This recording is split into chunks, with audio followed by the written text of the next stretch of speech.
In case you didn't know, Waymo does not pick you up and drop you off at those exact points on the map.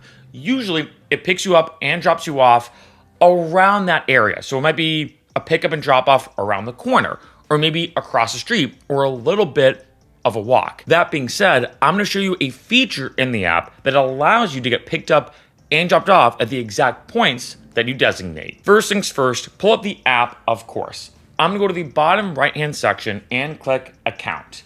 Then I'm going to scroll down, and when I do, I'm going to go to Accessibility under the Preferences section. When I do, all the way down at the bottom, you can see Minimize Walking Time. I'm going to turn this on. And as you can see, when possible, shorten walk at pickup and drop off, including preventing the need to cross the street. A shorter walk may mean a longer ride overall. It is that simple and that easy. I have to be honest, I don't know why this is in the accessibility section of the app, considering, let's say you have a lot of electronics with you and it's raining out and you don't want them to get wet. Let's say you have, I don't know, let's say a bunch of people going out. I remember this happened to me a lot as an Uber driver and a Lyft driver. Let's say it's a bunch of people wearing high heels and you don't want to have to walk, as much as you can. So you want to get dropped off right in front of that venue or right in front of your destination.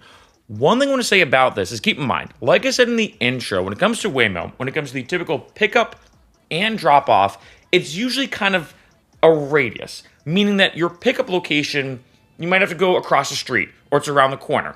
Same thing when it comes to your drop-off location. So because you're turning this on, because you're saying to Waymo, hey, drop me off pretty much right in front of my destination, or pick me up right in front of my pickup location, the ride may take a little bit longer, which means it might be a little more expensive. Keep that in mind, because again, with Waymo getting better and better, it's still not perfect. It's not like an Uber or Lyft that you could say to an Uber driver or a Lyft driver, like, hey, do you mind just dropping me off right there, right in front of the bar, right in front of my friend's house, right in front of the place I'm working at? But when it comes to Waymo tries to do what's easiest for the Waymo. And sometimes what's easiest for the Waymo is right across the street or around the corner. And so when it comes to this, it does minimize the walking time, which is great for you for whatever reason. Like say you have a hard time walking, whatever the case is, but keep in mind the rides might be a little bit more expensive.